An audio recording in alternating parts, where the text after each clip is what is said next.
Welcome to the next Plan 6 part video of tr6 engine rebuild. So as you can see, I now have it on the ground. I've put it on some basically some 4x4s because to be honest I didn't realize that I forgot about all the bolts that go around the back here, so why I couldn't get the crankshaft out while I was on it. And I know where I went wrong is because a lot of the time when I do it, I won't have the plate on it. So I actually screw straight into one of these. So because the plate was on it, makes a big difference. So anyway, you know what? I learned that. I made that mistake. That's the problem. That's no problem. I learned from that. I'll remember the next time to always keep removing the plate. All right. So let's continue on where we were. So this time we're going to remove the rear plate.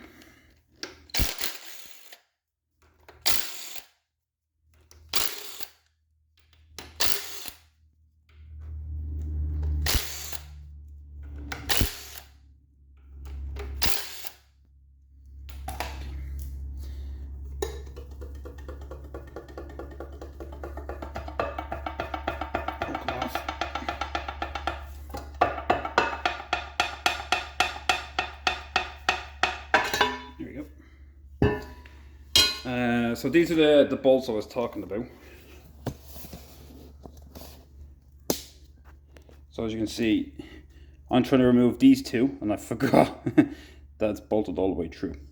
So I was never going to get enough purchase to get the crankshaft all the way out. So that's where I went wrong on that one. So now I'm going to remove the rear crankshaft sealing housing. That's what this part is.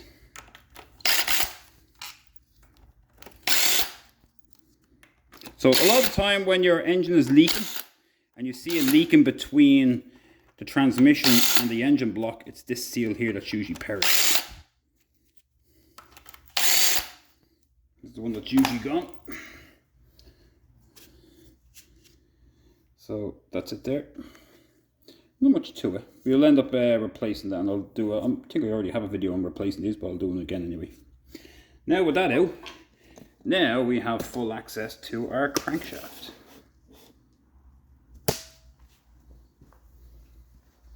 So obviously I still have the last bearing casing to come off. Oh god, it's pretty stiff in there.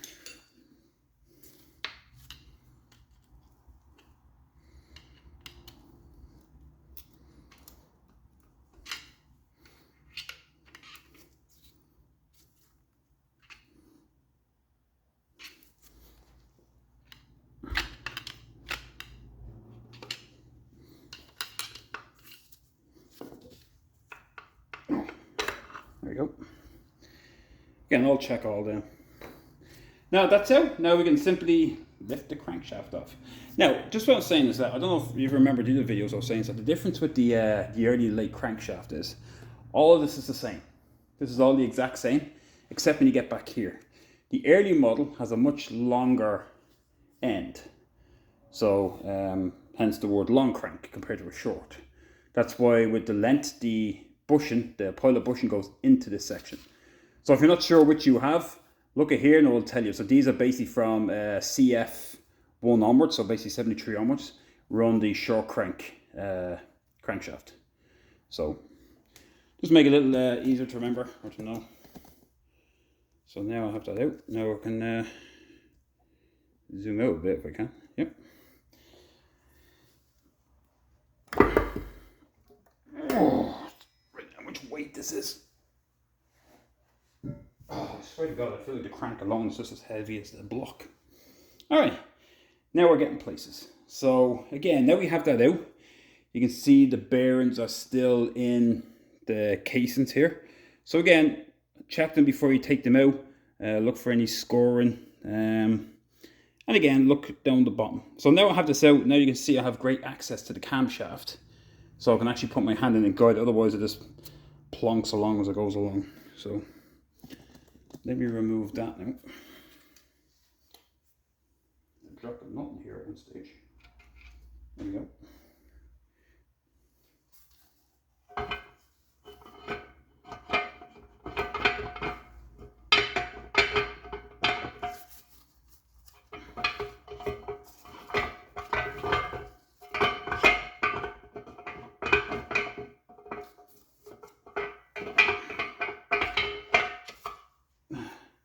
And there is our camshaft out. So if you're running an early model car, you can take this camshaft because the journals are bigger and actually machine them down for a late one. The late one runs a shorter lobe compared to the early one, so it's a lot bigger. So if you have a cam and you're not sure, measure the lobe, because once it's bigger than the standard for a 73 onwards, then you know you have an early one. So that's the only real way. I'm sure the stamps and everything on it, I'm not 100% sure, I'm not going to lie. I wish I could, the stamp numbers I could tell, which I probably could go into, but trying to find the difference between an original and the new style one. I know up here there's a difference what you say with the extra rings and all that. Again, I'm not 100% on that, I'm not going to lie. I go with the size of the lobes. So again, what we'll do is we'll clean this up and we'll check and look for any pitting, any cracks, anything that could cause damage. Because again, you don't want to put you don't want to put this back in to try last another 50 years. It's already been in there for 50 years. So trying to get 100 years out of a cam could be a bit of a push. So again, they're not bad on price. I think they're roughly about, I don't know, I can't remember if they're works out as about $250 or less for a brand new standard cam, which we do here at tr6 parts. So yeah, might be as well off to put a new cam in. All right. So now we have that out. We can take the rest of the bearings out.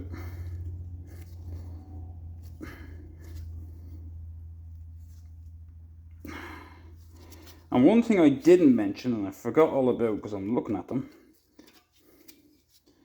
I'm not going to lie, I really forgot about them.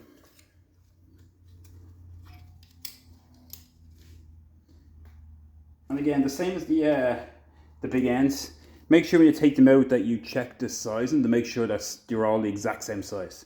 In the event that somebody put the wrong ones in, like I said, these are all 10,000 over to match the even the big ends were 10,000 over, so at least they're consistent. So me thinks that somebody, when you built this, decided just to get it machined anyway. So now the last thing I didn't mention, and it's right here. Sorry, it's hard because the block was on the ground. There's our thrust washers. Now these are sort of stuck here. There we go. Here's our thrust washers, and again, make note of the size as it comes out. On this, I know it's hard to say. This is a standard, so I don't know if you can see it.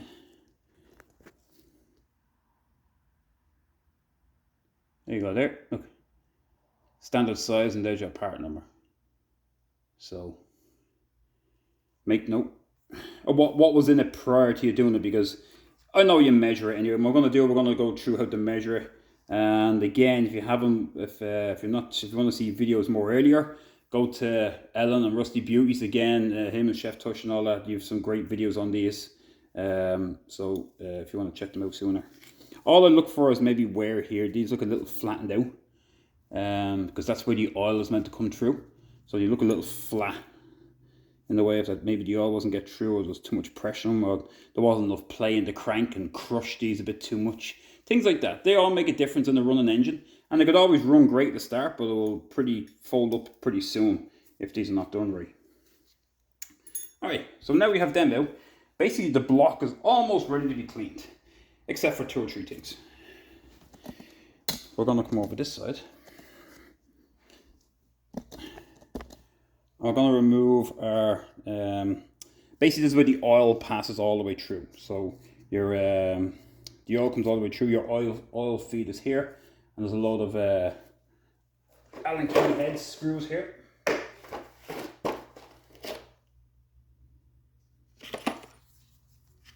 They're all the same size.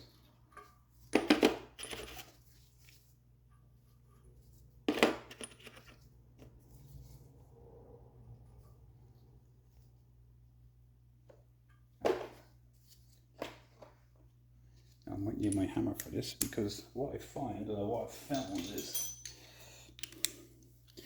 they don't exactly sit in the holes the greatest. You almost literally have to tap them in.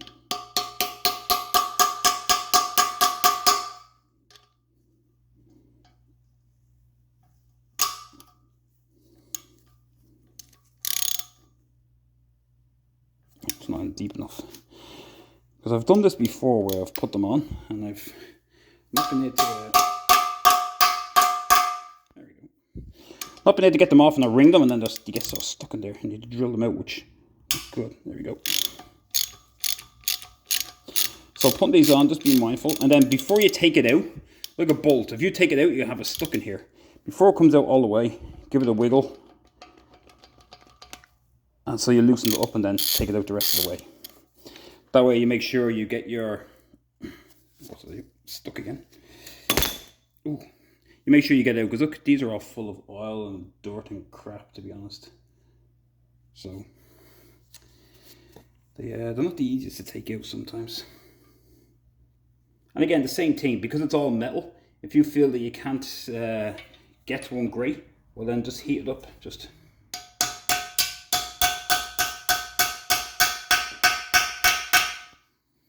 The reason why I take this out is that when I clean it, I want to make sure all the crap comes out and all the veins are clear.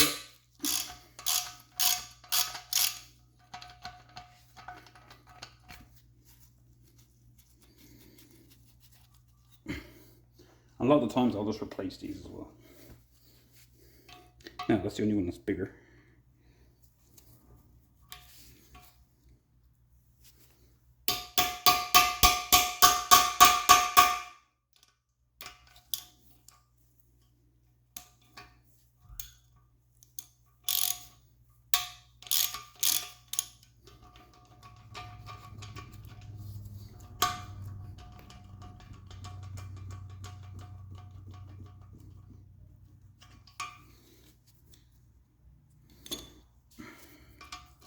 This is why I shake them to get out, because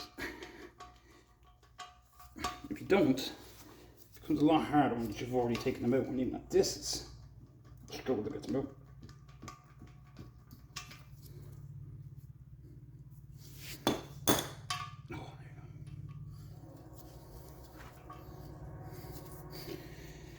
Now there's 1, 2, 3, 4, and there should be another one. Other than this, there's 5 or 6. Yeah. Again, these are the small little parts that, don't get me wrong, people can overlook when they're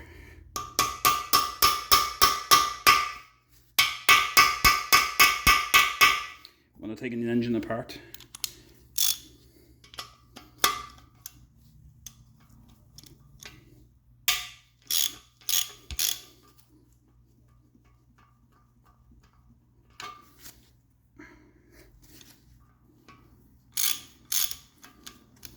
Again, these are available online. You can get them from wherever your supplier is. They're just the plugs.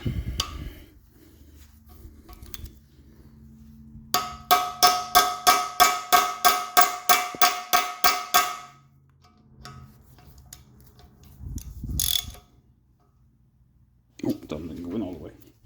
This is where you run into the problem. So just be mindful before you twist to make sure you get it in as far as you can.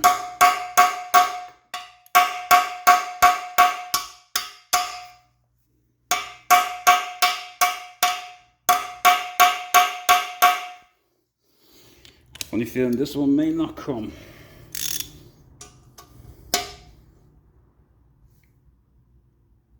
Oh, just it.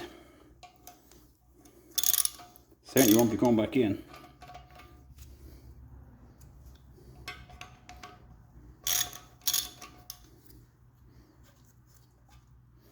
Alright, so 1, 2, 3, 4. This one already, this is different. 5. This one, and then this one, and that should be all them out. Now, this is a bigger one.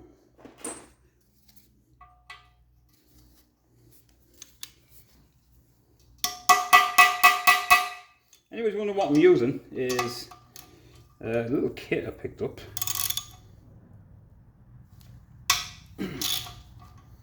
And they're a simple little kit, and they're basically just like Allen key heads, and there's a small ones, large ones. They're great, and they go into a socket. So I picked these up a long time ago. In fact, I'm pretty sure before I moved here to Canada, I had them in Ireland. I'm pretty sure I brought them with me. That's how long I have them. The last one is oil.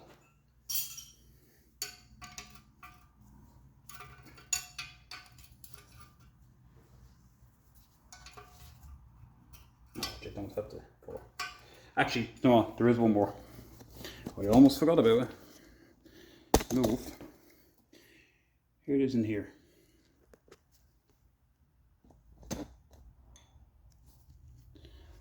Just hide in the back here.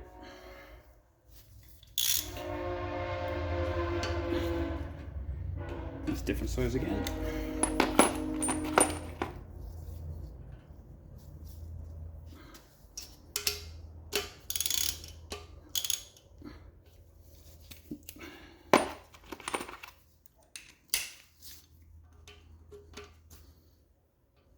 Oh, must be one of these. Nope. That was too loose to be that one. That was too big. Oh, I guess I'm this is the one side I don't have this. Well, revert to the old ways, go get my Allen keys.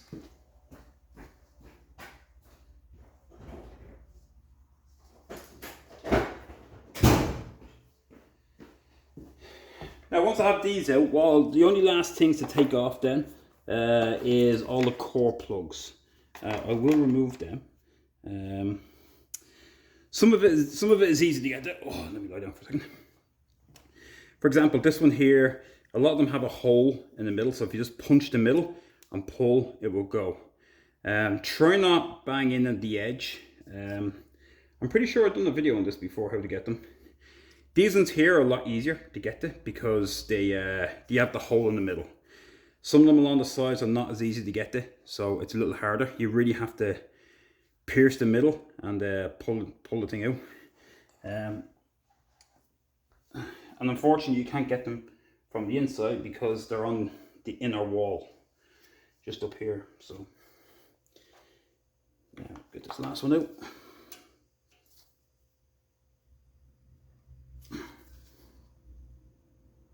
Oh no, slipped on me. So maybe it's not that one.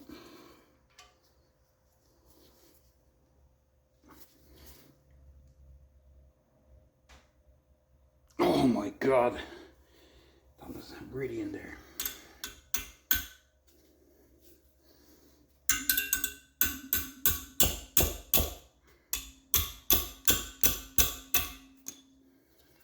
Nope, that's not going to work. All right.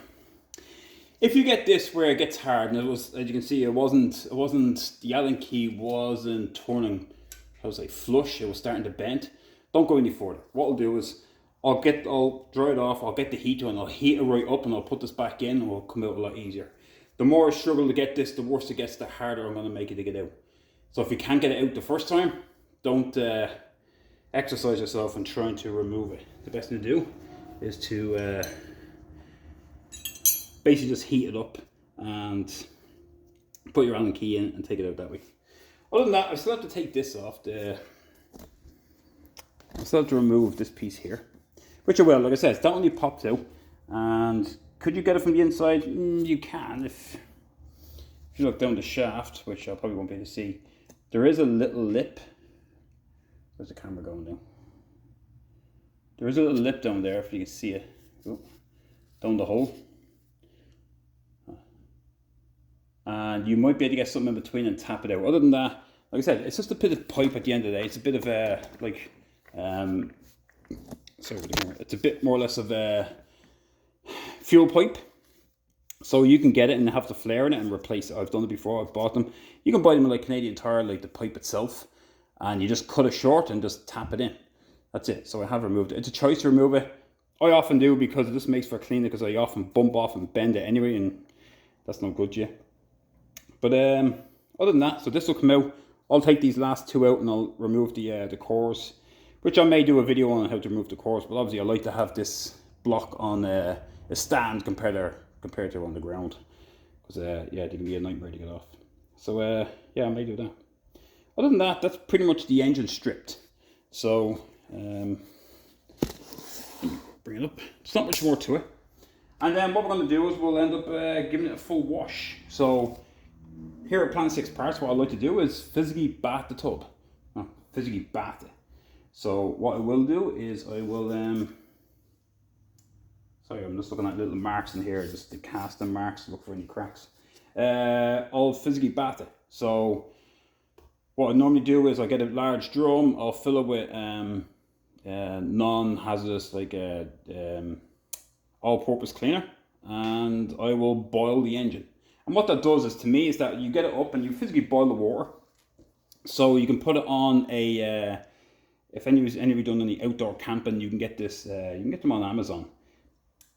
It runs off a propane cylinder, and it's metal, it's cast, it's like a cooker, but it's a fair size. And I use a barrel, and I'll fill it with cleaner, and I basically drop this into it, and I'll boil it for about 8 hours. And the good thing about that is that it softens up and gets rid of all the grease and grime and the canals and channels that you can't get to. Because you can sandblast this all you want, you will only get the parts you see, but you'll never get in the veins, like where the oil passes in through, or in behind in between the walls here. So with doing that, it allows me to clean it all out and flush it out. And again, I'll rinse it out and spray it. But the most important thing is, though, when you take it out, is not to let the water sit. You have to rinse the water off. Obviously, the best thing to use is like a WD-40, and just rinse it all off, or brake cleaner, just to make sure you flush out all that water, because you do not want water in this engine. So it has to be bone dry before you move on. So you probably won't see this process with this one, because I don't think you want to watch this engine boiling for a few hours. But before I put it in, I may take a snap or two of it, and then the videos for cleaning will start when I actually take it back out, and then we'll start cleaning it up on the outside, getting ready for paint. And well, before that, we'll check everything's in order. In other words, all the cylinders are all the right size, in case it needs to get machined or anything like that, and so on and so forth. Anyway, sorry, I rabbited on a bit there. So that's pretty much it for stripping the engine. We're down to the block, and now the fun parts begin. So again, any comments, questions, concerns, give me a shout. I'll try to help you as best I can. If there's anything I haven't covered that you'd like to know and I haven't got the video on it, again, go on to Ellen and Rusty Beauty or Chef Tush, and you'll see some great videos there if I've missed anything. So other than that, see you in the next part. Oh, thanks for watching.